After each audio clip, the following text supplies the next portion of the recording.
మాతృదేవి సందేశ బీజంలో ఒకటి ఇక్కడే రామకృష్ణులు నాటారు. శ్రీ రామకృష్ణుల జీవితాన్ని ఒక పారమార్థిక విజ్ఞాన సర్వస్వంగా పేర్కొనవచ్చు. పారమార్థికతలోని ప్రతి అంశాన్ని తనలోని నింపుకున్న ఆయన శిష్యులను ఎన్నుకొని ఏ శిష్యుడు తన అంశంలో దేనికి చక్కగా జీవించి చూపించగలుగుతాడో దానిని మాత్రం అతడిలో ప్రవేశపెట్టి అతని పరిపక్వతకు తగినట్లుగా శిష్యుని పెంపొందించేలా చేశారు. ఇక్కడ శారద జీవితంలో అత్యంత ముఖ్యమైన ఆదర్శాన్ని ఆమెలో పాదుగొల్పారు. అదే గార్హస్థానాన్ని పారమార్థిక పరంగా మార్చివేయడం. అంటే మన నిత్య కర్మలను మనం చేస్తున్న పనులన్నింటినీ పారమార్థిక జీవితానికి సాధనగా మార్చడం. ఈ విషయాన్ని ముందు వివరంగా చూద్దాం. శ మాతృదేవికి ఈ ఈ గృహస్థ ధర్మాలన్నీ కూడా ఒక ఆదర్శగా చేయడానికి ఆయన శ్రీ రామకృష్ణ వారి బీజం వేశారు. ఎందుకంటే ఆయన శిష్యులను ఎన్నుకున్నారు. ఆ శిష్యుల్లో కూడా ఎక్కడ ప్రత్యేకత ఏమి చూపించరు ఆయన కొన్ని ఎవరిని పట్టుకున్నారో వాళ్ళని పరిపక్వత ఏందేటట్టుగా జ్ఞానాన్ని ఆ విధంగా శిష్యులు తయారు చేశారు ఆయన. ఇక్కడ ఈ శారదామాత జీవితం కూడా చాలా ఆదర్శమైన జీవితంగా తయారు చేయాలనుకున్నారు ఆయన. అంటే కేవలము గృహస్థ జీవితమే కాకుండా పారమార్థిక జీవితం అంటే ఆదర్శవంతమైన జీవితం, అంటే ఆధ్యాత్మిక జీవితం, అంటే జ్ఞానమైన జీవితాన్ని తయారు చేయడానికి ప్రయత్నం చేశారు రామకృష్ణ వారు. అంటే మనం చేసే ప్రతి నిత్య కర్మ కూడా, మనం చేసే ప్రతి పని కూడా అది ఒక అర్థం ఉండేటట్టుగా, ఓ పరమార్థం దాంట్లో ఉండేటట్టుగా చేపించడం ఆయన తయారు చేశారు. ఇంకా ఎలా తయారు చేశారు అనేది ఇంకా ముందు మనం ఇంకా చూద్దాం. శారద ఒక సామాన్య బాలిక కాదు. కొన్ని ఆదర్శాల కోసం ఆమె జన్మించింది. ఆమెకు ఆవశ్యకమైనదంతా రాజుకునేలా చేయడం మాత్రమే. సరిగా దానిని మాత్రమే చేశారు శ్రీరామకృష్ణులు.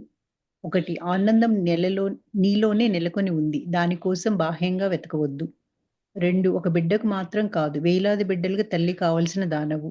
3, గృహస్థానాన్ని పరమార్థికంగా పరివర్తించుకో. ఈ 3 ముఖ్య సందేశాలను శారదకు ఈ సమావేశంలో ఇచ్చినట్లు చూస్తున్నాం.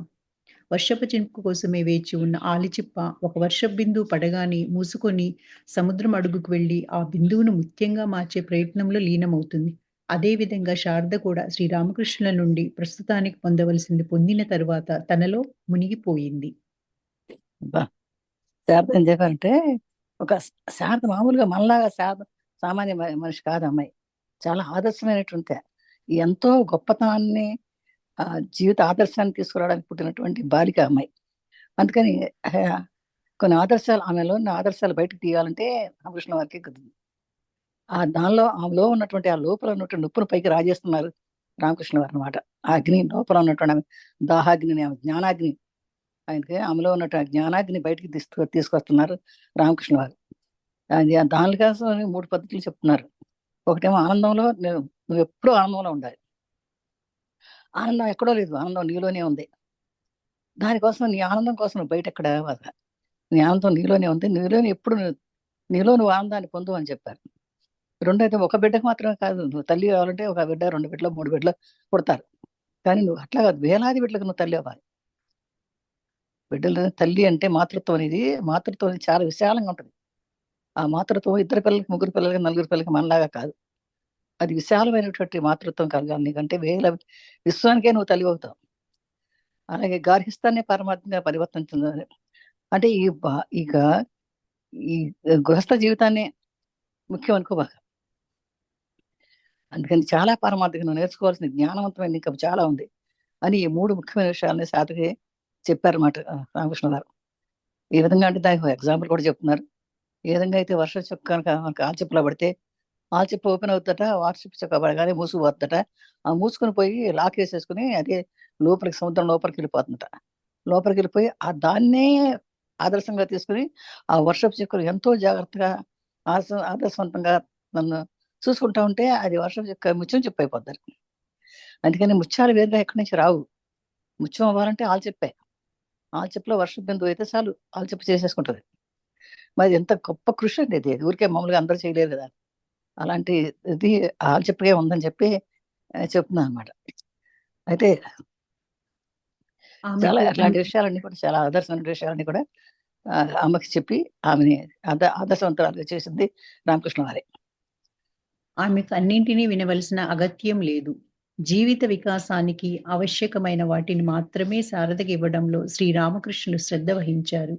ఒకరోజు ఆయన చుట్టూ కొందరు స్త్రీలు కూర్చొని ఉన్నారు. వారిలో శారదామాత కూడా ఉంది. ఆధ్యాత్మిక జీవిత ఔన్నత్యాన్ని, భగవంతుని చేరుకోవడం ఎలా అనే విషయాల గురించి ఆయన చెప్తున్నారు. అందరూ మైమరిచి వింటున్నారు. అలా వింటూనే శ్రీ శారదామ్మ నిద్రలోకి జారుకుంది. అప్పుడు ఆ బృందంలోని ఒకామె, ఇలాంటి అద్భుతమైన విషయాలన్నింటినీ వినకుండా ఈమె ఇలా నిద్రపోతున్నదే, ఆమెను లేపండి అంది. వెంటనే శ్రీరామకృష్ణులు అడ్డుపడి, వద్దు వద్దు, ఆమెను లేపవద్దు, అన్నింటినీ వినవలసిన అగత్యం ఆమెకు లేదు. నేను చెప్పే వాటినన్నింటినీ వింటే ఆమె ఈ ఇళ్లలో ఉండజాలదు, రెక్కలను విప్పి పైకి ఎగిరిపోతుంది అన్నారు. తన తన ప్రధాన శిష్యుడైన నరేంద్రునికి కొద్దిగా మాయను జోడించమని శ్రీరామకృష్ణులు కాళీమాతను ప్రార్థించేవారు. లేకపోతే నరేంద్రుడు లోకహితం కోసం పనిచేయక ఒక్కసారిగా భగవంతునిలో కలిసిపోతాడు అని భయపడ్డారు ఆయన. అలాంటి భయమే ఇప్పుడు శారదని గురించి కూడా ఆయనలో కలిగి ఉండాలి. గొప్ప విషయాలండి. మనం కొంచెం లోతుగా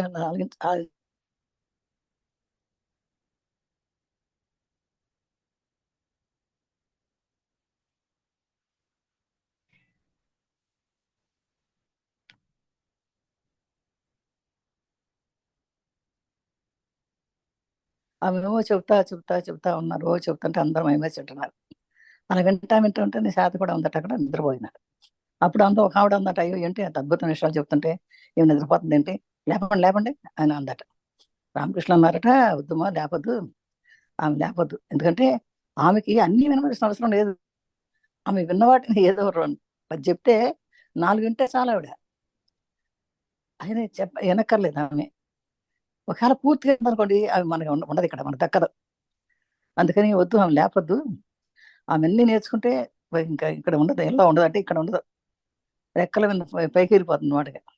అందుకని అలాగే ఈ ప్రధాన శిష్యుడు, అందరి శిష్యులకు ప్రధాన శిష్యుడు వివేకానంద్, అంటే నరేంద్రుడు అసలు పేరు వివేకానంద్. ఆయన కూడా చాలా క్లియర్ కట్ ఉంటాడు. ఆయనకి మాయ తెలుసు. అందుకని మాయలోకి జారడాయన. మనం కొంచెం మాయలోకి వెళ్ళిపోతే జారిపోతాం మనం అందరం, కానీ ఆయన మాయలో జారడనమాట. అందుకని రామకృష్ణులు అన్నారట, కాళీమాత అమ్మ, ఆయన కూడా కొంచెం మాయను జోడించు, లేకపోతే నరేంద్ర ఇక్కడ లోకాని కోసం పనిచేయడు, భగవంతో కలిసిపోతాడు ఆయన కూడా. ఎందుకంటే మాయ లేదు కదా ఆయనకి, ఆయన ఎప్పుడూ భగవంతో కలిసిపోతాడు. కనుక ఆయన కొంచెం మాయ చెప్తే కొంచెం ప్రజాహితం కోసం ఉంటాడు అని చెప్పాడు. అలాగే శారదామాత కూడా అంతే. శారదామాత కూడా అన్ని వింటే తనకి భగవంతులు కలిసిపోతుంది, ఈ ఇళ్ళలో ఉండదు. ఎందుకంటే ఇళ్ళలో ఉంటే కొంచెం కొంతమంది జ్ఞానాన్ని ఇవ్వచ్చు, ఇవ్వకుండా తానే జ్ఞానవంతురాలు అయిపోతే మళ్ళీ ఎవరికి సహాయం చేయలేదు కదా. అందుకని ఆమెని వినద్దు, కొన్ని వింటేనే చాలు, అన్ని వినక్కర్లేదు అని చెప్పి అద్భుతంగా చెప్తున్నారు శారదామాత గురించి రామకృష్ణ వారు. వేడుక, వినోదాలు. మనం ఇంతవరకు చెప్పిన వాటి నుండి ఒక బెత్తం పుచ్చుకుని కళ్ళు చిట్లిస్తూ విద్యార్థులకు పాఠాలు చెప్పే ఉపాధ్యాయునిలా శ్రీరామకృష్ణులు ప్రవర్తించారని అనుకోకూడదు. ఆయన యథార్థాలను గ్రహింపజేసే పద్ధతే వేరు. శిష్యునికి తెలియకుండానే అతడి మనసులో ముద్రింపజేసే ఆయన సామర్థ్యం అసాధారణమైనది. వేడుకలకు, వినోదాలకు లోటు ఉండదు. దీనిని వండాలి, దానిని వండాలంటూ మారం చేయడము, దీనిలో ఉప్పు లేదు, దానిలో మసాలా తక్కువ ఉందంటూ గొడవ చేయడము, తర్వాత విరక్తి భావంతో ఏం తిని ప్రయోజనం ఏమిటి, పొట్ట కేవలం మలం గిడ్డంగి లాంటిది, ఎప్పుడు పొంగిపోతూనే ఉంటుందంటూ తన విరేచనాల గురించి బిడ్డలా విసుకోవడము, ఇవన్నీ కామర్పూర్ రోజులు అనగానే తదనంతరం రోజుల్లో మాతృదేవి స్మృతి పదములో మెదిలినవి. ఒక రోజంటూ మాతృదేవి నవ్వుతూ అన్నారు, గురుదేవులు భోజనానికి కూర్చున్నారు. సామాన్యంగా కార్మర్పూర్లో లక్ష్మీ తల్లి నేను వంట చేసేవారం. ఆమె బాగా వంట చేస్తుంది. ఆమె వండినవి నేను వండినవి వడ్డించాం. ఆమె వండిన వంటకాలను ఆరగించి గురుదేవులు, ఆహా గుడు, ఇది రామదాసు వైద్యుని చికిత్సం లాంటిది, చాలా బాగుంది అన్నారు.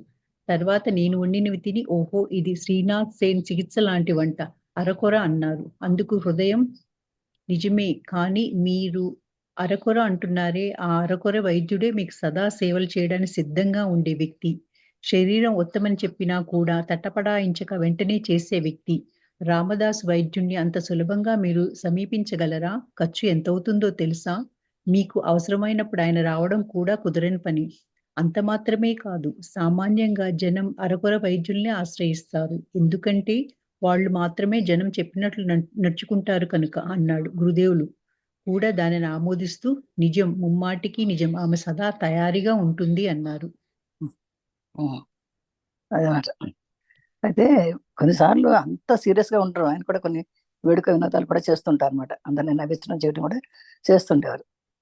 అయితే ఎట్లా ఉంటుందంటే ఒక బెత్తం పుచ్చుకుని కాళ్ళు పిల్లల పాఠాలు చెప్పినట్టుగా రామకృష్ణ ప్రవర్తిస్తారని అనుకోకూడదు ఎవరు కూడా.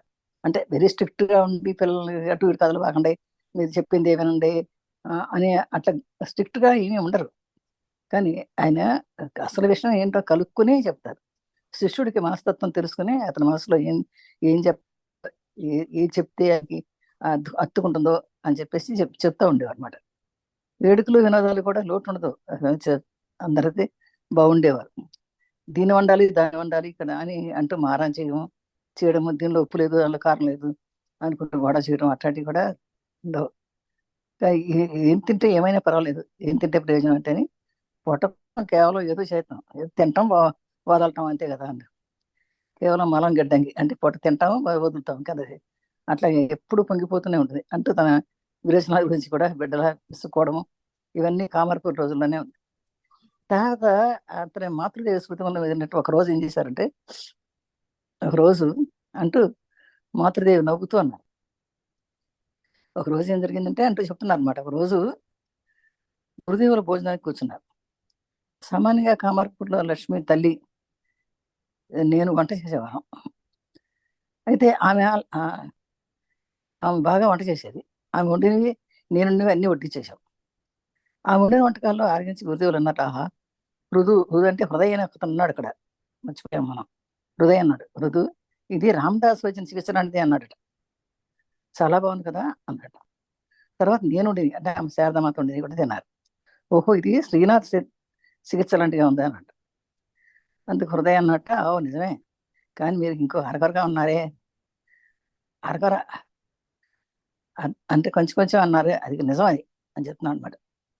అరకర వైద్యుడే మీకు సదా సేవలు చేయడానికి సిద్ధంగా ఉన్నాడు. శరీరం ఒక ఉత్తమని చెప్పినా కూడా తటపటాయింపు వెంటనే చేసే వ్యక్తి అయినా. ఒక్కొక్కసారి వీళ్ళు బాగా పోయి శరీరం ఉత్తమని వర్తించుకుంటారు. అది కూడా తటపటాయించుకు చేసే వ్యక్తి అయినా.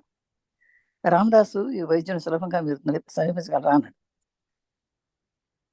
రామదాసు వైద్యుడిని తన సులభంగా మీరు సమీపించగలరా అన్నాడు. ఖర్చు ఎంత అవుతుందో తెలుసా అన్నాడు. మీకు అవసరమైనప్పుడు ఆయన రావడం కూడా కుదరని పని. అంత మాత్రమే కాదు, సామాన్యంగా జనం అరకొర వైద్యులుగా శాస్త్రిస్తారు. అక్కడక్కడ కనిపించే వాళ్ళనే శాస్త్రిస్తారు. ఎందుకంటే వాళ్ళు మాత్రమే జనం చెప్పినట్టు నడుచుకుంటారు కనుక. గురుదేవులు కూడా దాన్ని ఆమోదిస్తూ నిజం, ముమ్మాటికి నిజం ఇది, సదా తయారీగా ఉంటుంది అని అన్నాడు రామకృష్ణ వారు. ఒకరోజు శారద మరొక స్త్రీతో కలిసి వీధి నాటకం చూడడానికి పక్క గ్రామానికి వెళ్ళాలనుకుంది. శ్రీరామకృష్ణులు ఎందుకో అది ఇష్టపడలేదు. అందువల్ల ఎవరూ వెళ్ళలేదు. ఆ కారణంగా వారిద్దరూ బాధపడి ఉంటారని గురుదేవులు మరో ఏర్పాటు చేశారు. ఆయన అప్పటికే ఆ వీధి నాటకాన్ని ఒకసారి చూశారు. ఒక్కసారి ఏదైనా ఆయన చూస్తే చాలు, అవన్నీ అలాగే ఆయన మనసులో ముద్రితమైపోతాయి. అందువల్ల ఆ నాటకాన్ని ఆయన స్వయంగా నటించి చూపించి అందులో వచ్చే పాత్ర సంభాషణలు, పాటలు, నటన ఆర్భాటంగా చేసి చూపించారు. ప్రత్యక్షంగా వెళ్లి చూడలేదనే లోటు వారికి తెలియకుండా చేశారు. వాళ్ళు ఎక్కడికో వేరే కలిసి వీధి నాటకం ఆడడానికి వెళ్తానికి ఇష్టపడలేదట. ఇష్టపడకపోతే వాళ్ళు వెళ్ళలేదు. వెళ్ళకపోతే మరి వాళ్ళు బాధపడతారు కదా చెప్పి ఆయనే చేసి చూపించేవారంట. ఆయన ఎంత ఆర్భాటంగా చేసి ఆయన్ని చూపించి మనం వెళ్ళలేదు చూడలేకపోయామే అనేటువంటి బాధ లేకుండా చేసేవారట ఆయన. బంగారం కన్నా మరే ఆభరణాల కన్నా మన స్త్రీలు ధరించి ఆరాధింపదగినదా సద్గుణాలే. స్త్రీత్వానికి అత్యంత ఉన్నతమైన ఆభరణంగా ఆరాధింపబడేదే సరళత. సరళత వల్ల సాధింపజాలనిది ఈ లోకంలో ఏదీ లేదు. అందువల్ల సరళతే అత్యంత పదునైన ఆయుధం అంటూ మహాభారతం శ్లాఘిస్తుంది. శారద జీవితాంతం సరళతనే ఆభరణంగా చేసుకున్నారు. అంతేకాక అది ఆమె జీవితంగానే పరిమణించింది. ఆమె మాట, నడక, చూపులలో సరళత తొణికిసలాడేది. ఆమె మాటలు పువ్వులు వెదజల్లినట్లు అంత మృదువుగా ఉండేవని కాలాంతరంలో ఆమె శిష్యులు చెప్పారు. ఒక్క పరుషమైన మాట కూడా ఆమె నోటి వెలువడదు. అది సామాన్యంగా మనం అనుకుంటాం, బంగారం పెట్టుకుంటే బాగా అందంగా ఉంటాం, బంగారం కంటే గొప్పది ఆభరణాలు అనుకుంటాం. కానీ బంగారం కాదు, మనుషులకు కావాల్సినటువంటి సద్గుణాలు. సద్గుణాలు ఉంటే బంగారం కంటే ఎక్కువ విలువైన సద్గుణాలు. ఎంత శ్రీయుక్తంగా ఆభరణాలు ఇచ్చేది సరళత. ఎం- ఆడవాళ్ళకి ముఖ్యంగా సద్గుణం ఉంటే అది ఆభరణాల కంటే గొప్ప విషయం. సరళంగా ఉండటం, చక్కగా మాట్లాడడం, వచ్చిన వాళ్ళని భోజనం పెట్టడం, అలాంటి మంచి విషయాలు చెప్పుకోవడం, ఆదర్శంగా ఉండటం అనేది ఉంటే అది ఎన్నో ఆభరణాల కంటే గొప్పది. కానీ అట్లా విధంగా మన మహాభారతం కూడా చెప్పింది, శారద జీవితాంతం సరళతనాను. శారద ఎప్పుడు ఏమి ఎన్న నగలన్నీ పెట్టుకోవడం లేదు. ఆమె ఎప్పుడు చూడగానే అందరికి ఆదర్శంగా కనపడేది. ఎందుకంటే ఆమె ఎప్పుడు సరళంగా ఉండేది కాబట్టి ఆమె జీవితం అంతా కూడా ఎంతో ఆనందంగా ఉండేది. స్త్రీత్వానికి ఆభరణం అయితే సరళత. ఆ అది అందువల్ల ఆమెకి ఇక్కడ శ్రీకృష్ణ వచ్చినప్పుడు అయిపోయింది, కిందకి పెట్టారు. నాకు కొంచెం కిందకి పెట్టాము. అది అది అందుకని అప్పుడు ఆభరణం చేసుకునేది. ఆమె ఆమె జీవితం అంతా కూడా అలాగే ఉండేది. ఆమె నడకలో కానీ, ఆమె చూపులో కానీ, ఆమె మాట్లాడే మాటలో కానీ, అది అన్నిట్లో కూడా ఆమె ఎంతో మృదువుగా ఉండటం వల్ల అది శిష్యులు ఆమెను వదిలిపెట్టేవాళ్ళు కాదు. ఒక్క పరుషమైన వాక్య కూడా, అంటే ఒక్క తప్పు మాట కూడా ఆమె మాట్లాడేవారు కాదట. అదే గొప్ప లక్షణం, అదే గొప్ప ఆభరణం అనుకోవాలి మనం. సరే. స్త్రీత్వానికి ఆభరణం సరళత. శ్రీరామకృష్ణులు ఒకసారి కామార్పూర్కు వచ్చినప్పుడు ఆయనకు తాంత్రిక సాధనలో నేర్పించి గురువు స్థానం వహించిన భైరవి బ్రాహ్మణి కూడా ఆయనతో పాటు వచ్చింది. అత్యంత ఉన్నత స్థితిలో నెలకొని ఉన్న ఆ ఆధ్యాత్మిక సాధకురాలు తూర్పు వంగదేశానికి చెందిన వ్యక్తి. ఉద్దండ పండితులున్న మహాసభలో శ్రీరామకృష్ణులు ఒక అవతార పురుషులని శాస్త్ర ప్రమాణాలను చూపించి నిరూపించింది. అందువల్ల శ్రీరామకృష్ణులు ఆమెకు శిష్యుడే అయినా ఆయనను భైరవి బ్రాహ్మణి ఎలా గౌరవించిందో మనం ఊహించుకోవచ్చు. మొదట్లో శ్రీరామకృష్ణులు తమ భార్యకు ఉపదేశించడాన్నో, ఆమెతో సన్నిహితంగా మెలగడాన్నో అంతగా పట్టించుకోలేదు భైరవి. కానీ రోజులు గడిచే కొద్దీ ఆమె పోకడలో మార్పు రాసాగింది. శిష్యుని బ్రహ్మచర్య జీవితానికి భంగం వాటిల్లుతుందేమోనని శంకించిన భైరవి ఆయనకు ఈ విషయం హెచ్చరిక చేసింది. శ్రీరామకృష్ణులలో తాను ఆశించిన మార్పు రాకపోవడంతో ఆమెకు నిస్పృహ కలిగింది. అది కాస్త కోపంగా పరిణమించి అందరి మీద కోపగించుకోసాగింది. చీటికి మాటికి అందరి మీద కస్సుబుస్సు అనేది. ఆమె కోపమంతా శారద అని చెప్పకుండానే గ్రహించవచ్చు కదా. శారద పట్ల ఎప్పుడూ కఠినంగానే ప్రవర్తించేది భైరవి. ఆమెను సొంత అత్తగారిలా భావించి సేవలు చేయమని శ్రీరామకృష్ణులు శారదకు చెప్పారు. సహజంగానే సరళురాలైన శారద శ్రీ శారదామాత భైరవి బెదిరింపులకు ప్రశాంతంగా సహించింది. ఓకే. శ్రీయత్త ఆభరణం అదే చెప్పుకున్నాం కదా. శ్రీయత్తానికి శ్రీ అంటే ఆభరణం, అంటే ఆమె సరళంగా ఉండటమే ఆభరణం, బంగారు నగలు కాదు. ఒక్కసారి ఆయన సాధన చేసి గురువు స్థానం ఇచ్చిన భైరవి బ్రాహ్మణికి కూడా ఆయనతో పాటు వచ్చిందట. భైరవి బ్రాహ్మణి ఒక ఆవిడ వచ్చారు. అత్యంత ఉన్నస్థితిలో నెలకొన్నట్టు ఆవిడ ఎలాంటి ఆవిడంటే ఆవిడ చాలా సాధన చేసినటువంటి ఆధ్యాత్మికురాలు ఆవిడ. ఆ బెంగాల్ దేశానికి ఒక ఉద్దండ పండితులు ఉన్నటువంటి సభలో శ్రీరామకృష్ణుడు ఒక అవతార పురుషుని ప్రమాణాలు చూపించి నిరూపించిందట ఆవిడ. అందువల్ల రామకృష్ణుడు ఆమె శిష్యుడు అయినా ఆయన భైరవి బ్రాహ్మణిగా ఉన్నాడు. రాములే ఆమె శిష్యుడట, ఆమె భైరవి బ్రాహ్మణి అంట. మొదట్లో శ్రీరామకృష్ణుడు తన భార్యను ఉపదేశించాలనో దాంతో సన్నిహితంగా వెళ్ళగాలనో అంతగా పట్టించుకోలేదట. కానీ భైరవి రోజులు గడిచి కొద్ది ఆమె పోకుండా మార్పు రాసింది. శిష్యుని బ్రహ్మచర్య జీవితానికి, అంటే రామకృష్ణ వారి జీవితానికి భంగం వాటిల్లుతుందని శంకించిందట మొట్టమొదట. ఎందుకంటే నేను పెళ్లి చేసుకున్నాడు కదా అని ఆయన విషయం హెచ్చరణ చేసిందట. శ్రీరామకృష్ణుడు తాను ఆస్తిని రాకపోవడంతో ఆమె నిస్పృహింది. లేదు, నేను పెళ్లి చేసుకున్నాడు. అది కాస్త కోపంగా పరిణమించి అందరి మీద కోపం సాగించుకుని చీటికి మాటికి అందరి మీద కస్సు పుస్సు అనేదట ఆవిడ. శారద అనే దాన్ని చెప్పకుండానే గ్రహించవచ్చు అది. శారద పట్ల అంటే శారద వచ్చింది, భారీగా వచ్చిందని చెప్పి శారద మీద కసుబుసలాడేదట. కఠినంగా ప్రవర్తించిందట బైరి. ఆమెను సొంత అత్తగారిలా భావించి సేవలు చేయమని శ్రీకృష్ణుడు చెప్పారట. అదే ఆమె అట్లా ఉన్నా సరే ఆమె అత్తగారు అనుకో, ఆమె సేవ చేయని చెప్పారట. ఆమె ఇసుక్కున్నా సరే సహజంగానే సరళమైనట్టు సారి భైరవి బెదిరింపులకు ప్రశాంతంగా వహించేది. ఆమె ఎన్ని తిట్టినా కొట్టినా ఏం చేసినా ఏం ఎలా వ్యతిరేకంగా మాట్లాడినా కూడా ఈమె సరళంగా మాట్లాడేదంట భైరవితోటి శారదామాత. భైరవి తూర్పు వంగదేశానికి చెందిన వ్యక్తి కాబట్టి ఆ ప్రాంతపు ప్రజలలో ఆహారంలో కారం ఎక్కువగా తింటుంది. ఇలా కొన్ని వంటకాలను చేసి వాటిని లక్ష్మీ తల్లికి, శారదకు పంపించింది భైరవి. వాటి రుచి చూసి లక్ష్మీ తల్లి "తూ తూ గొడ్డు కారం" అంటూ ఆమె ముఖం మీదనే చెప్పేసింది. కానీ కారం ప్రభావంతో కళ్ళల్లో ధారలుగా నీరు స్రవిస్తున్న భయం కారణంగా "వంటకాలు బాగున్నాయి" అంది శారద. భైరవి కూడా పరవశించిపోయి లక్ష్మీ తల్లితో "నా కోడలిని చూడు, నా వంటకాలు బాగున్నాయని చెప్పింది. ఆమె సమర్థురాలు. నీకు నా వంటకాలేవీ నచ్చవు. ఇకపై నీకు నేనేమీ ఇవ్వను, వెళ్ళిపో" అనేసింది. కాలాంతరంలో మాతృదేవి నవ్వుతూ ఈ ఉదంతం గురించి చెప్పేవారు. ఈ భైరవి ఆవిడ తూర్పు అంటే ఈస్ట్ బెంగాల్ చెందినటువంటి అనమాట. ఆ ప్రాంతంలో ఎక్కువ ఆహారంలో కారం ఎక్కువ తినేవాళ్ళట. కొన్ని వంటకాలు చేసి లక్ష్మీ తల్లికి శారదకు పంపిస్తూ ఉండేది భార్య. కానీ వాటిని చూస్తే లక్ష్మీ తల్లి నబ్బో తూది ఇంత కారం గుడ్డు కారం లాగా ఉంది అని మొహం మీద చెప్పేసేది. కానీ అది ఆ కారాన్ని ఎట్లా అంటే నీళ్ళు వచ్చేస్తాయి కదా కారం బాగా తింటే. అలా ఉంటే వంటకాలు అంటే ఉన్నా సరే ఈమె మాత్రం వంటకాలు బాగున్నాయని అనేదట శారద. కళలో నీళ్ళు వస్తున్నా సరే అంటే ఏది కూడా వ్యతిరేకం చెప్పేది కాదు శారదమ్మ. ఆ భైరవి కూడా అయ్యో ఇంత కారంగా ఉన్నా కూడా ఈమె ఇలా బాగుందని చెబుతుంది అని చెప్పేసి పరసించిపోయేదట. లక్ష్మి, నా వంటకాలు ఏమీ నచ్చవు కానీ నీకు, ఇకపై నేను నీకు ఇవ్వనులే కానీ అని చెప్పి వెళ్ళిపో అనేసిందట. ఈ విషయాన్ని కాలాంతరం తర్వాత మాతృదేవి తను రాసుకున్నారనమాట. రోజులు గడిచే కొద్దీ భైరవి చీదరింపు, అహంకారాలు హద్దులు మీరసాగాయి. అందరిపైన చీత్కరించుకోవడం, కేకలు వేస్తూ తన జీవితాన్ని నరకప్రాయంగా చేసుకున్న చుట్టూ ఉన్న వారికి కూడా నరకయాతన కలిగించింది. శ్రీరామకృష్ణుడు ఈ విషయాన్ని పట్టించుకోకుండా ఉండిపోయారు. శారద సరళత అనే పదునైన ఆయుధాన్ని చేపట్టి మౌనంగా అన్నిటినీ సహించింది. త్వరలో భైరవి తన తప్పును గ్రహించింది.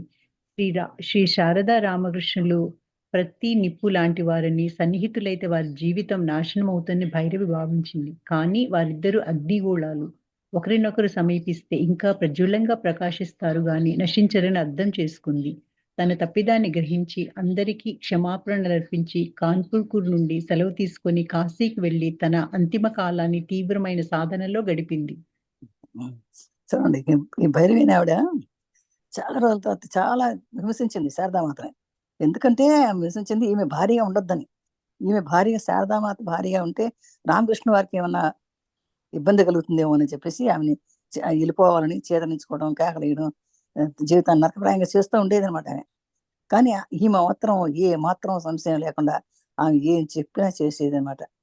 ఏ ఎంత కొట్టినా ఏమనేది కాదు, తిట్టినా ఏమనేది కాదు, విసరించుకున్నా ఏం చేసినా ఏమనేది కాదు. అంత సరళంగానే ఉండేది అనమాట. మౌనంగా ఉండేది ఎప్పుడు కూడా. అప్పుడు త్వరలోనే అప్పుడు భైరవికి పశ్చాత్తాపం కలిగి లేదు వీళ్ళు శారదా రామకృష్ణులు అంటే గొప్ప ఇద్దరు అగ్ని లాంటి వాళ్ళు. ఇద్దరికి నెప్పు పక్కన ఉంటే ఇద్దరు ఒకళ్ళ వెలుగు ఒకళ్ళకి వస్తుంది ఇది. అందుకని వీళ్ళ జీవితాన్ని ఎవ్వరు వినాశనం చేయలేరు అని అని చెప్పేసి ఆమె ఎంతో గొప్పగా ఉంది. ఇద్దరి జీవితం కూడా ప్రకాశవంతంగా ఉంటుంది. తానే తప్పు చేసింది, తను అనవసరంగా అనుమానించింది అని చెప్పేసి తను తెలుసుకుని తనే క్షమాపణ చెప్పుకొని అక్కడి నుంచి వెళ్ళిపోయి కాశీకి వెళ్ళిపోయి తన చివరయాత్ర అంతా కూడా తను అక్కడే కాశీలో గడిపి ప్రయోజనం పొందిందట. మళ్ళీ జయరాం భాటికి సుమారు 7 నెలలు కామార్పూర్లో ఉండిన శ్రీరామకృష్ణుడు దక్షిణేశ్వరానికి బయలుదేరారు. ఆనందభరితమైన సంత ముగింపునకు వచ్చినట్లు అనిపించింది. ఇన్ని రోజులు పరమానంద సాగరంలో ఓలలాడిన శారద కూడా తన శరీరాన్ని మాత్రం భారంగా మోసుకుంటూ జయరాం భాటికి వెళ్లి ప్రశాంతంగా జీవితాన్ని పునః ప్రారంభించింది. తన హృదయంలో ఆనంద పూర్ణ కుంభాన్ని ప్రతిష్ఠించి వెళ్లిన ఆ దివ్య పురుషునితో ఆమె మనసు మాత్రం వెళ్ళిపోయింది. మళ్ళీ ఎప్పుడు ఆయనను చూడగలనని తహతహలో ఎదురు చూడసాగింది. మళ్ళీ జయరాం బయటికి వెళ్ళిపోయారు. వాళ్ళ ఊరు సుమారు 7 నెలలు కామార్పులో ఉన్నారట. తర్వాత రామకృష్ణుడు దక్షిణేశ్వరానికి వెళ్ళిపోయాడు. కలకటాలో ఉంది దక్షిణేశ్వరం. అక్కడికి వెళ్ళిపోయారు. అక్కడికి వెళ్ళిపోయి ఆనందంగా ఉండేవారట ఆయన. కానీ ఇన్ని రోజులు పరమావధిలో ఉన్నటువంటి ఈ శారదకి ఆమెను తీసుకెళ్ళ శరీరం అక్కడే ఉంటుంది కదా, కొంచెం శరీరం భారంగా ఉండేదట. అయినా కూడా జయరాంపేటలో వాళ్ళ ఊర్లో సంస్థ చక్కగా తన జీవితాన్ని ప్రశాంతంగా ఉండడానికి ప్రారంభించింది. తన హృదయంలో ఆనందాన్ని ప్రతిస్తుంది. చెప్పారు కదా, మన ఆనందం మన హృదయంలోనే ఉంటుంది. ఆ విధంగా తన హృదయంలోనే తన ఆనందాన్ని ప్రతిష్ఠించుకుని ఆ దివ్య పురుషునితో అంటే ఆ శ్రీరామకృష్ణ వారితో ఆ మనసు మాత్రం వెళ్ళిపోయింది. మనసు ఏమో అక్కడ ఉంది, మనిషి ఏమో ఇక్కడ ఉంది అనమాట. శరీరం మాత్రం ఇక్కడ ఉంది, మనసు అక్కడికే ఉంది. మళ్ళీ ఎప్పుడు నేను ఆయన చూడగలను అని తహతహతో ఎప్పుడు నాకు అవకాశం వస్తుందా రామకృష్ణ వారితో కలవడానికి అని చెప్పేసి తహతహలాడుతూ అలాగే ఉండిపోయింది. పిచ్చివాడి భార్య శారద మనస్థితి. ఆనంద అద్భుత రుచిని కాస్త చవిచూసి ఆనంద పూర్ణ కుంభాన్ని హృదయములో పదిలపరుచుకొని జయరాం భాట్యాకి తిరిగి వచ్చింది శ్రీ శారదమ్మ. సామాన్యుల దృష్టికి 7 నెలలు మునుపు కామార్పూర్కు వెళ్ళిన అమ్మాయిలాగే కనిపించింది ఆమె. కానీ ఆమెలో ఎన్నెన్ని మార్పులు! ఆ అద్భుత పురుషుడు, ఆయనతో సంసర్గం, ఆయన మాటలు ఎంత ఆనందమైనవి! కాలంతో పాటు నశించిపోని జ్ఞానానంద జ్యోతిని కదా ఆమెలో వెలిగించారు. జయరాం బాటికి వచ్చిన శారదామ దేవిని అక్కడ కొత్తగా చూడలేదు. అదే ఇల్లు, అదే పచ్చిక బయళ్ళు, అదే మనుషులు, అదే ఆప్యాయత, చెలిమి. వాటిలో ఎలాంటి మార్పు లేదు. కానీ ఆమెలో కాంతలీనుతూ ప్రకాశిస్తున్న ఆ జ్ఞానజ్యోతి వెలుగు పుంజాలు బాహ్య ప్రపంచంలోని సమస్తాన్ని ప్రకాశింపజేయడం వల్ల ఆమెకు అన్నీ దివ్యమయంగా ద్యోతకమైనాయి. అన్యులనే వారెవరూ లేరు. అందరూ అంతా మనకు చెందినవే అనే భావన ఆమెలో అంకురించి ఆహ్, ఈ ప్రపంచాన్నంతటినీ తన ప్రేమతో ఆదుకోవాలంటూ ఆమెను ప్రోత్సహించింది. అప్పటి ఆమె మనస్థితిని శ్రీ శారదానంద స్వామి ఎంతో అద్భుతంగా వర్ణించారు. ఏదో అమూల్య ఆనంద సంపద తనకు లభించనే భావన మాత్రం ఆమె హృదయంలో చెక్కుచెదరక నిలిచిపోయింది. హృదయంలోని ఈ పూరింపు వలన ఆమె ప్రవర్తన, మాటలు, పనులు అన్నింటిలో మార్పు వచ్చింది. ఇతరులు ఈ మార్పును పసిగట్టారా లేదా ఇరిమితంగా చెప్పలేము. ఈ మార్పు ఆమెలో సంచలనానికి బదులుగా శాంతిని ప్రసాదించింది. ఆర్భాటానికి బదులుగా గాఢమైన చింతనా సరళిని రేకెత్తించింది. స్వార్థానికి బదులుగా నిస్వార్థ ప్రేమను ప్రకాశింపజేసింది. తనకంటూ ఉన్న కోరికలన్నింటినీ మనసులో నుండి నిర్మూలించి, ప్రజల పట్ల కారుణ్యం వహించి, వారి దుఃఖాలను తనవిగా భావించి, కరుణా స్వరూపిణిగా ఆమె రూపుదిద్దుకుంది. హృదయంలో పొంగి పొర్లుతున్న పరమానందం కారణంగా శారీరక బాధలు ఆమెను ఏ విధంగానూ బాధించలేదు. ఇతరుల పట్ల తనకు కనపరిచే ప్రేమ, ఆప్యాయతలు వారి నుండి తనకు లభించకపోయినా ఆమె బాధపడలేదు. దొరికిన దానితో తృప్తిపడి ఎల్లప్పుడూ అంతర్ముఖురాలై తన పుట్టింట నివసిస్తూ వచ్చింది శారదామ్మ. ఉం. ఎందుకంటే అది ఎట్లా ఉందంటే ఈమె శారద మనస్థితి ఎలా ఉంది అన్నప్పుడు ఏంటంటే శ్రీరాంపేటలో ఉంది కదా, ఆయన ఎక్కడ ఉన్నారు. అందుకనే ఆయన అద్భుతమైనటువంటి ఒక మనస్థితిలో ఉందన్నమాట. లోపల ఆనందం చెప్పారు రామకృష్ణులు చెప్పినట్టుగానే లోపల ఆనందాన్ని పెట్టుకుంది. నీ ఆనందం బయట లేదు, నీ ఆనందం లోపలే ఉంది, నీ హృదయంలో పదిలపరుచుకో అని చెప్పారు ఎప్పుడు. అందుకని అలాంటి ఆనందాన్ని లోపల పెట్టుకుని వచ్చింది తిరిగి శారద. సామాన్య దృష్టికి అయితే ఆమెకి నెలకి 7 నెలలకి మునుపు కామర్స్పూర్ వెళ్ళినటువంటి అమ్మాయి కనిపిస్తుంది. 7 నెలల ముందు వెళ్ళింది. కానీ ఆమెలో ఎన్నో మార్పులు వచ్చినాయి. ఏంటంటే అది ఒక అద్భుతమైన పురుషుడు ఎవరు, రామకృష్ణ వారు. అద్భుతమైన పురుషుడు తనలో ఉన్నాడు. ఆయన మాటలు ఎంతో ఆనందమైంది. ఆయన ఎంత విజ్ఞాన జ్యోతిని అందించారు, ఆమెలో వెలిగించారు ఆయన. ఆ శారదాదేవి అక్కడ వచ్చిన శారద అవేమి చూడలేదు. కానీ అదే ఇల్లు, అదే పచ్చివేళ్ళు, అదే మనుషులు, అదే ఆప్యాయత, అవేమీ మార్పు లేదు. కానీ ఆమెలో మార్పులు ఉన్నాయి. ఆమె లోపల ప్రకాశిస్తోంది. ఆమె లోపల జ్ఞానజ్యోతి వెలుగుతోంది.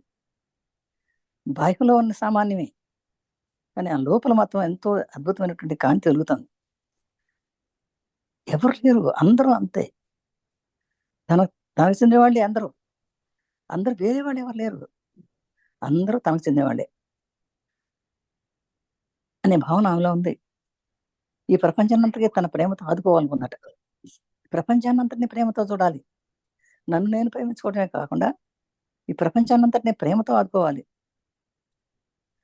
అప్పుడు ఆ మనస్థితి శారదానంద స్వామి ఎంతో అద్భుతంగా అభినయించారు. ఆమె ఎలా ఉండేది అనే సంగతి లేకపోతే మనకు తెలిసేది కాదు కదా.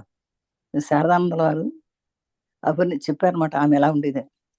ఏదో ఒక అమూల్య ఆనంద సంపద మనకు లభించిందే అనే భావన ఉండేదట ఆమె. చాలా ఎంతో సంపద. మనకు లాటరీ వస్తే ఎలా ఉంటుంది? సడన్ గా వచ్చి 4 లక్షలు వచ్చినవే, అమ్మో అంత వచ్చింది అనుకుంటుంది సంతోషం. ఆమె కరెక్ట్గా ఆ జ్ఞానం లోపలికి వచ్చినప్పుడల్లా ఆమె ఆనందపడిపోయేది. నేను ఎంతో జ్ఞానాన్ని పొందుతున్నానని ఆమె లోపల ఉండిపోయేది. హృదయంలోని ఆ పూరింపు వలన ఆమె ప్రవర్తన, ఆమె మాటలు, ఆమె పనులు, ఆమె చేసే పనులు ఎన్నో మార్పు వచ్చినాయి. అది దేదీప్యమానంగా వెలిగిపోతుండే. ఆమె ఏం చెప్పినా అందరూ ఆదర్శవంతంగా ఉండేది అందరికి. అమ్మ చెప్పిన మాట చాలు మనకి అని తృప్తి పడేవారు అందరూ కూడా. ఆమె చెప్పిన ప్రతి మాటకి శాంతి పొందేవారట. ఎవరికి ఆర్భాటం ఉండేది. ఇప్పుడు ప్రతిదీ ఆలోచించి మాట్లాడేవారట. స్వార్థం అనేది లేనే లేదు. నిస్వార్థంగా ఉంది. తనకంటే ఏ కోరికలు లేవు. తనకున్న కోరిక ఏంటంటే ప్రజలందరినీ కూడా కారుణ్యంగా చూడాలని, ఎవరికి దుఃఖాలు లేకుండా ఉండాలని, అందరినీ కరుణరూపంగా ఉండాలని హృదయం పొంగి పొరులుతుంది ఎదురులో చూస్తే కూడా. ఆమెకి ఏ బాధలు లేవు, ఏ విచారం లేదు. ఇతరుల పట్ల ఆమెకి ఎంతో ప్రేమ, ఆప్యాయత. ఆమె దాని దొరికిన దాంతో తృప్తిపడేది. ఏది దొరికితే అదే తినేది. ఇది లేదే అని కొరత లేదు ఆమెకి. ఎల్లప్పుడూ అంతరంకురాలై ఉండేది. అంతరంకురాలై తన పుట్టింటి వసిస్తూ వచ్చింది. తన పుట్టింటి జరాబాటిలో ఉండేది. ఎప్పుడు తన అంతరంకురాలై అంటే లోపల ధ్యానంలోనే ఉండేది. ఆ ధ్యానంలోనే ఆనందం పొందుతాం మనం. ఆధ్యాత్మిక జాగృతి. ఒక్క మాటలో చెప్పాలంటే శ్రీ శారదామాతకు తాను ఎవరు, తన లక్ష్యమేమిటనే విషయాన్ని గురించి ఆత్మ జాగృతి కలిగింది. తాను కేవలం పుట్టి మరణించే ఒక సామాన్య వ్యక్తి కాదు. తన జన్మ ఒక సాధారణమైన సంఘటన కాదు. అందుకు ఒక సార్థకత ఉందనే విషయం ఆమెకు స్పష్టంగా తెలిసింది. గురుదేవులు ఆమెతో వ్యవహరించిన రీతి, బోధించిన సత్యాలు మొదలైనవన్నీ ఆమెకు ఆ విషయాన్ని గుర్తు చేశాయి. కానీ వివరాలు ఏమీ తెలియరాలేదు. దీనిని అర్థమయ్యేలా చేసి తనకు యుక్తమైన దారిని చూపగలిగేవారు గురుదేవులు మాత్రమేనని ఆమెకు బాగా అవగతమయ్యింది. అందువలన ఆయనను కలుసుకోవాలనే ఉత్సుకత ఆమెకు అప్పుడప్పుడు కలిగేది. ఆయన సాన్నిధ్యంలో గడిపిన రోజులు, ఆ ఆనందానుభవము ఆమెలో చెరిగిపోని ముద్ర వేశాయి. లౌకిక రాహిత్యమైన ఆ పరమానందాన్ని మళ్ళీ చవిచూడాలని ఆమె మనస్సు ఉవ్విళ్ళూరింది. దాంతో దేహం జయరాం బాటిలో ఉన్న ఆమె మనసు మాత్రం గురుదేవుల పాదపద్మాల మ్రోలనే వాలి ఉంది. ఆయనను చూడాలి, ఆయన వద్ద కూర్చోవాలి అనే ఆరాటం, తపన ఆమెలో చెలరేగాయి. ఎంతో ప్రయత్నంతో తనని అదుపులో ఉంచుకోగలిగింది. మొదటిసారి కలుసుకున్నప్పుడు ఇంత ఆప్యాయత చూపి అభిమానించిన ఆయన నన్ను ఎప్పటికీ మరువలేదు. తగిన సమయం వచ్చినప్పుడు నన్ను ఆయన వద్దకు రప్పించుకుంటారంటూ శారద తనను తాను సమాధానపరుచుకునేది. ఇలా రోజులు గడవసాగాయి. ఆమెకు కూడా విశ్వాసాన్ని సడలింపక గురుదేవులు తనని రప్పించుకుని ఆ శుభదినం కోసం ఆతురతతో ఎదురు చూడసాగింది. బాబా ఎంత ప్రశ్న అంటే వీటిలో ఉన్నట్టు ఆధ్యాత్మిక జాగృతి, ఆధ్యాత్మిక జ్ఞానం అనమాట, ఆత్మజ్ఞానం. ఒక మాటలో చెప్పాలంటే శారదకి తన లక్ష్యం ఏమిటనేటువంటి ఆత్మ జాగ్రత్త కలిగిందండి. తను ఏంటి, తను ఏం చేయాలి అని అంటే అప్పుడు కేవలం పుట్టడం చావడం అని కాదు. శారదామాత తను పుట్టడం చావడం కోసమే పుట్టలేదు. తన జన్మకి ఒక అర్థం ఉంది, అందుకే ఒక సార్థకత ఉంది ఆమెకి. అప్పుడు గురుదేవులు వ్యవహరించిన రీతి చూస్తే ఆమెకు తెలుస్తుంది. గురుదేవులు సత్యాలు ఆమెకి గుర్తు చేస్తున్నాయి. కానీ దీనికి అర్థమయ్యేలా తనకి ఒక గురుదేవులు మాత్రమే చెప్పగలుగుతారు అని తెలిసిపోయింది ఆమెకి. గురుదేవులు ఒక్కరే తన జీవిత పరమావధి అని తెలిసిపోయింది. అందుకని ఆయన కలుసుకోవాలనుకునేదట. ఎక్కువ ఆయన ఎప్పుడు కలుద్దామా అనుకుంటూ ఉండేదన్నమాట. దాంతో దేహం జయరాంపేటలో ఉన్నా కూడా ఆమెకి, ఆ పుట్టింట్లో ఉన్నా కూడా ఆమె మనసు మాత్రం ఆయన గురుదేవుల పాదబద్ధం అనేది ఉండేదట. ఆయన వద్ద కూర్చోవాలని ఆరాటం ఉండే. ఎప్పుడు వెళ్ళి ఆయన పక్కన కూర్చుంటాను, ఆయన కాళ్ళ దగ్గర కూర్చుంటాను అనుకునేదట. ఎంతో ప్రయత్నం చేసిందట తను అదుపులో ఉంచుకోవడానికి. వెళ్ళాలి తపన ఉండేదట. కానీ మొట్టమొదటిసారి కలుసుకున్నప్పుడు ఇంత ఆప్యాయత చూసి అభిమానించిన ఆయన నన్ను ఎన్నటికీ అనుకుందట. ఎందుకు నేను తొందరపడడం ఎందుకు, నన్ను ఎప్పుడైతే ఆయన కలిశారో మొట్టమొదట ఆప్యాయత ఎప్పటికీ మరవలేను నేను, ఆయన మరవలేదు. అది ఎప్పటికైనా నేను వెళ్ళగలుగుతాను. కానీ ఆ తగిన సమయం వచ్చినప్పుడు నన్ను తప్పకుండా వాళ్ళు పిలిపించుకుంటారు అంటూ శారద తనలో తనే సమాధాన పరుచుకునేది. ఆ రకంగా చాలా రోజులు సాగింది. ఆమె కూడా విశ్వాసాన్ని చెల్లించి నేను ఎప్పటికైనా వెళ్ళగలుగుతాను అనే విశ్వాసంతో ఉండేదాన్ని. అలాగే రామమాత ఆ విధంగా తను విశ్వాసంతో ఉంది. ఎప్పటికైనా వెళ్ళి ఆ రామకృష్ణ వారి దగ్గర ఉండగలుగుతాను నేను. ఆయన స్వాతంత్రం పొందగలుగుతాను, జ్ఞానం పొందగలుగుతానని అని మనసులో ఎక్కువ విశ్వాసంగా ఉండేదట. ఆవేదన ధ్వనులు. ఇలా 1, 2 రోజులు కాదు, 1, 2 నెలలు కాదు, 4 సుదీర్ఘ సంవత్సరాలు దొర్లిపోయాయి. శారద ఇప్పుడు 18 ఏళ్ల యువతి. పిలుపు కోసం ఎదురు చూస్తున్న తరుణంలో శ్రీరామకృష్ణులకు పిచ్చి పట్టింది అనే పిడుగులాంటి వదంతి వ్యాపించింది. వదంతులు గాలి కన్నా వేగంగా వ్యాపిస్తాయి కదా! కుప్పకూలిపోయింది శ్రీ శారదాంబ. తనకు తాను సంభాళించుకునే లోపుగానే ఈ విషయం గ్రామమంతా ప్రాకిపోయింది. అదుగో పిచ్చివాడి భార్య అంటూ ఎగతాళి చేయసాగారు. చూడండి, కొన్ని రోజుల తర్వాత ఈ లోపల 2 నెలలు కొన్ని సంవత్సరాలు తెలిగిపోయిన ఈ విధంగా. తర్వాత 18 ఏళ్ళు వచ్చేసినాయట అమ్మకి. కానీ ఎప్పుడు పిలుస్తారని ఎదురు చూస్తూనే ఉంది రామకృష్ణ వారి కోసం. ఈ లోపలే ఒక పిచ్చి వార్త, రామకృష్ణ వారికి పిచ్చి పట్టింది అన్నారు అని అందరూ చెప్పుకోవడం మొదలెట్టారు. రామకృష్ణ వారికి పిచ్చి పట్టింది, పిచ్చి పట్టింది అని చెప్పుకున్నాను. అది ఒక్క నిమిషమా. పిచ్చి పట్టింది అని అనుకుంటున్నారట. ఇది ఇది ఒక్క నిమిషం. వ్యాపిస్తాయి కదా, మన అనవసరమైన విషయాలు తొందరగా వ్యాపిస్తూ ఉంటాయి కదా. ఇష్టం గ్రామం అంతా పాకిపోయినారు పిచ్చివాడి పేరు. పైగా ఆయన పిచ్చివాడు కాదు, ఈమెను కూడా పిచ్చివాడి భార్య అని అందరూ ఎగతాళి చేయడం మొదలు పెట్టారట. విన్నావా సంగతి? శారద భర్తకు మతి చెడిందంటంటూ పరోక్షంగా నవ్వుకుంటూ కేరింతలు కొట్టారు కొందరు. అయ్యో! నీకా ఇలాంటి పరిస్థితి అంటూ సంతాపం నటిస్తూ కొందరు ఆనందించారు. మొత్తానికి శ్రీ శారదాంబ తన ముఖం బయటకు చూపించలేకపోయింది. రోజంతా ఇంట్లోనే గడపసాగింది. కానీ ఎన్ని రోజులిలా? ఆమె సాంత్వన కోసం వెళ్ళే చోటు భాను అత్త ఇల్లు మాత్రమే. మండుటెండలో చల్లని నీడలా శారదకు లభించింది భాను అత్త. రాత్రి ఎంతటి భయంకరమైనదైనా అది శాశ్వతం కాదు. సూర్యోదయం వచ్చి తీరాలి. అలాగే గ్రామ ప్రజల అవహేళన శారద జీవితంలో ఏర్పరిచిన శోకమయ పరిస్థితిని కూడా తప్పకుండా తొలగిపోతుంది అంటూ ప్రతిసారి శారదను తను కలిసినప్పుడు ఎంతో ఆప్యాయంగా నచ్చజెప్పేది ఆ వృద్ధురాలు. ఆమె ఇంటి వసారాలో శారద గుడ్డపరుచుకొని విశ్రమించేది. అప్పుడు అందరూ అన్నట్టు ఊళ్ళో వాళ్ళంతా కూడా, అయ్యో విన్నావా ఈ సంగతి, శారద భర్త మతిపోయిందంట, పిచ్చాడయ్యాడంట అని చెప్పేసి అనుకుంటా, అయ్యో అని కేరింతలు కొట్టుకునేవాడంట కొంతమంది. అయ్యో నీకు అలాంటి పరిస్థితి వచ్చిందా అమ్మా అని కొంతమంది అనేవాళ్ళట. ఆ విధంగా ముఖం ఇట్లా చేసేసరికి అందరూ రకరకాలుగా మాట్లాడేసి బయటకు ముఖం చూపించలేకపోయేదట. అందుకే ఎక్కువ ఇంట్లోనే ఉండేది. ఎంతకాలం ఇట్లా ఇంట్లో ఉంటుంది అని ఒక్కోసారి తనకి ఉపశమనం కలగడానికి కోసం భాను అత్తగారింటికి వెళ్ళేదట. మొదట్లో చల్లనడగా ఉండేదని, కానీ ఆమె తర్వాత అది మాత్రం ఎవరి దగ్గరికి వెళ్ళినా ఎంతసేపు ఉంటారు. ఆ సూర్యోదయం వచ్చేసరికి ఆమె గ్రామ ప్రజలంతా హేళన చేసేవాడట. శారద జీవితంలో ఏర్పడిన శోకమైన పరిస్థితి కూడా తప్పకుండా తొలగిపోయింది. లేదులే, ఎంత బాధ వచ్చినా కానీ తగ్గిపోతుంది అనుకునేవారట. కానీ ఎంతో ఆప్యాయంగా నచ్చేసుకుని తనకు తనే ఆమె చెప్పేది, భాను కూడా చెప్పేది, ఆమె ఏం కాదు, నీకు తగ్గిపోతుంది, ఏముండదు, నీ మంచి రోజులు వస్తాయని చెప్పేదట. కానీ ఆమె ఇంటి వసాలలో శారద గుడ్డపరుచుకుని ఇక్కడ విశ్రమించేదట, అక్కడే పడుకునేదట.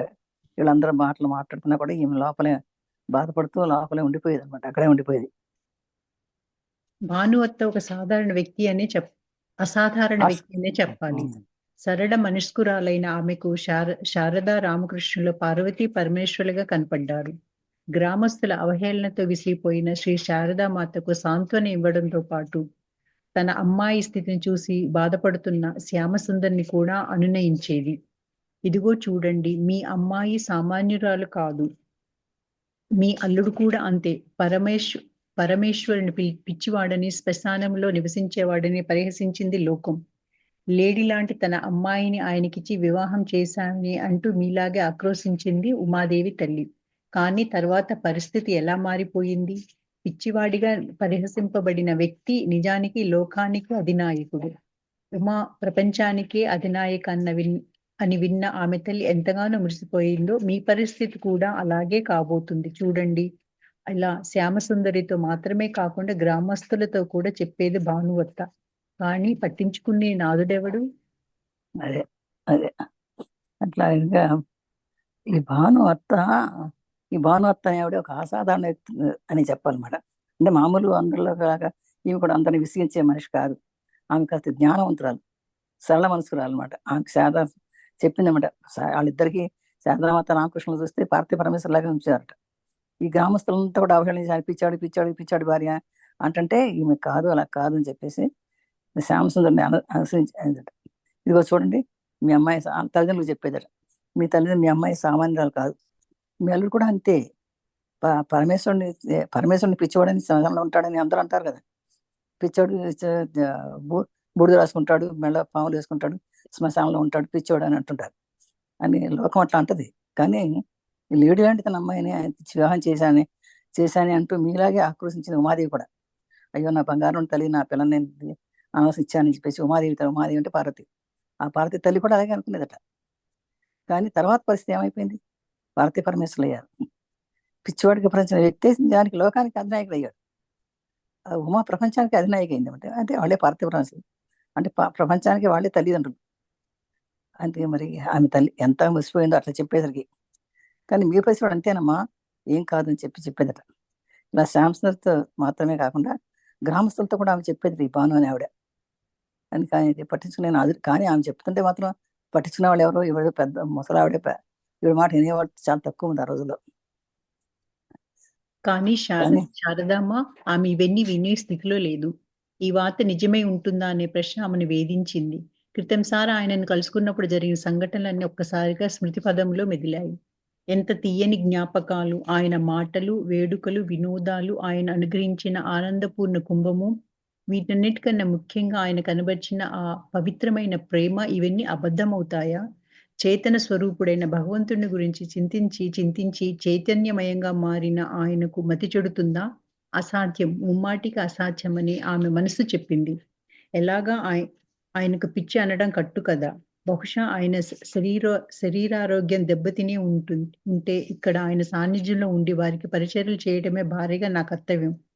అంతేకాకుండా దీన్ని ఒక సాకుగా చేసుకొని ఆయన వద్దకు వెళ్ళాలి అని తీర్మానించుకుంది శారదమ్మ. కానీ లజ్జా స్వరూపిణి అయిన శారద తన భర్త వద్దకు వెళ్ళాలనే కోరికను ఎలా వ్యక్తపరచగలదు? ఎవరితో చెప్పగలదు?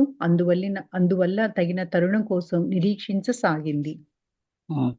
కానీ శారద అవన్నీ ఆమె చెప్తాంది, మంచివాళ్ళు వాళ్ళిద్దరు భార్య ఇద్దరు కూడా పార్థివరాంశ లాంటి వాళ్ళని చెప్తే మాత్రం యూనివర్సిటీలో ఎవరు లేరు అక్కడ. ఈ వార్త నిజమేనా అనే ప్రశ్న కూడా వచ్చేసంట. అది నిజంగా పిచ్చివాడా అనుకుంటా ఉండేవాళ్ళట ఒకసారి. కానీ ఆయన వేడుకలు వినోదాలు అన్ని త్వరగా చేసిన పండుగలన్నీ చూస్తే లేదు, పవిత్రమైన ప్రేమ అని చెప్పేసి కొంతమంది అనుకునేవాడు. ఆ పవిత్రమైన అబద్ధం అనుకునేవాళ్ళు కొంతమంది. కానీ ఆయన ఒక భగవంతుడు, ఆయనకి మతికింత చెడుతుంది. ఆయన మతిపోవడం అనేది అసాధారణం, తప్పు, అసాధ్యం. అందుకని అది అసాధ్యమని చెప్పుకోవాలి. అనే భారీగా నా కర్తవ్యం ఏంటి, నేను ఆయన పరిచర్యలు చేయాలి. అంతేగాని దీన్ని ఒక్క సాగుగా చేసుకుని ఆయన వద్దకు వెళ్ళాలి. నేను ఏమైనా సరే ఆయన దగ్గరికి వెళ్ళి ఆయన పరిచర్యలు చేసి ఆయన మంచి వారికి తయారు చేయాలని నిర్ణయించుకున్నట్ట శారదమ్మ. కానీ ఈమెమో ఎక్కువ సిగ్గు, లజ్జా స్వరూపిణి, ఎప్పుడు సిగ్గుపడుతుంది. కాబట్టి నేను ఆ భర్త దగ్గరికి వెళ్తాను అని చెప్పే ధైర్యం కూడా లేదు ఆమెకు. కోరికను ఎలా వ్యక్తపరచాలి, మరి ఎలా చెప్పాలి, నేను వెళ్ళగలుగుతాను, నా భర్త దగ్గరికి నాకు పంపించండి అని చెప్పే ధైర్యం కూడా లేదు. కానీ ఎవరితో చెప్పాలి? అందువల్ల నాకు అవకాశం వస్తుందని అవకాశం కోసం ఎదురు చూస్తుందట. దక్షిణేశ్వరం దిశగా ఆ తరుణం తొందరగా వచ్చింది. 1872 మార్చి డోలా పూర్ణిమ పండుగ దగ్గర పడుతుంది. ఆ రోజు గంగా స్నానం చేయడం విశేషం. చాలా దూరం నుండి కూడా ప్రజలు గంగా నదికి అభిముఖంగా వెళతారు. జయరాం బాటి నుండి పలువురు స్త్రీలు కలకత్తాకు వెళ్లనున్నారు.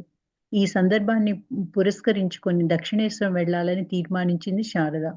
ఈ విషయం ఒక స్త్రీ ద్వారా తండ్రికి తెలియజేసింది. కుమార్తె మనస్సును అర్థం చేసుకున్న రామచంద్రుడు ఎందుకు, నేనే వెళ్లి వదిలిపెట్టి వస్తానంటూ తాను బయలుదేరాడు. నిర్ణయించుకున్న రోజు తండ్రి ఇతర యాత్రికులతో పాటు బయలుదేరారు. ఇతర యాత్రికులతో పాటు బయలుదేరారు. పల్లకి ఏర్పాటుకు స్తోమత లేనందువల్ల కాలినడకనే శరణ్యమయ్యింది. బాబా దర్శనం చేసి వెళ్ళారు. చూడండి, మనసులో మంచి సంకల్పం ఉంటే పనులు అవుతాయి. అలాగే అనుకుంటా ఉంది, నాకు ఎప్పుడు అవకాశం వస్తుందా, ఎప్పుడు అవకాశం వస్తుందా, శ్రీరాముల దగ్గరికి వెళ్ళాలని నిశ్చయించుకుంది. కానీ అడగలేకపోతుంది. కానీ మనసులో ఉన్న సంకల్పాన్ని నెరవేర్చడానికి ఆ భగవంతుడు పైన చూస్తూనే ఉంటాడు అన్నమాట. ఎందుకంటే వచ్చేసినది 72 మార్చిలో డోలాపూర్ణి జరిగిందట. అంటే ఏ మాసం గుర్తులేదు నాకు. ఆ డోలా పూర్ణిమని చేస్తారు, కార్తీక మాసం అది గుర్తులేదు. ఆ మాసంలో చేస్తారు. ఆ రోజున గంగా స్నానం చేయాలని విశేషం, అందరూ గంగా స్నానం చేస్తారు. ఈ గంగా నది ఒడ్డునే, కలకటాలో గంగా నది ఒడ్డునే ఉంటది ఆయన ఉండే ఆశ్రమం. అయితే గంగా నదికి అమ్ముగా వెళ్తారు అందరూ కూడా. ఈ జైనాబాద్ నుంచి కూడా చాలా మంది స్త్రీలు వెళ్తున్నారు, కలకత్తాకి వెళ్తున్నారు. ఆ ఆ సందర్భాన్ని గురించి దక్షిణేశ్వరం వెళ్ళాలని నేను కూడా వెళ్తానని చెప్పి నేను తీర్మానించుకుంది సాధ. ఈ విషయం ఒక స్త్రీ ద్వారా తండ్రికి తెలియజేసింది. ఏదో ఒక స్త్రీ ద్వారా తన తండ్రికి కూడా తను బయటికి చెప్పగలిగేంత ధైర్యం లేదు ఈవిడికి.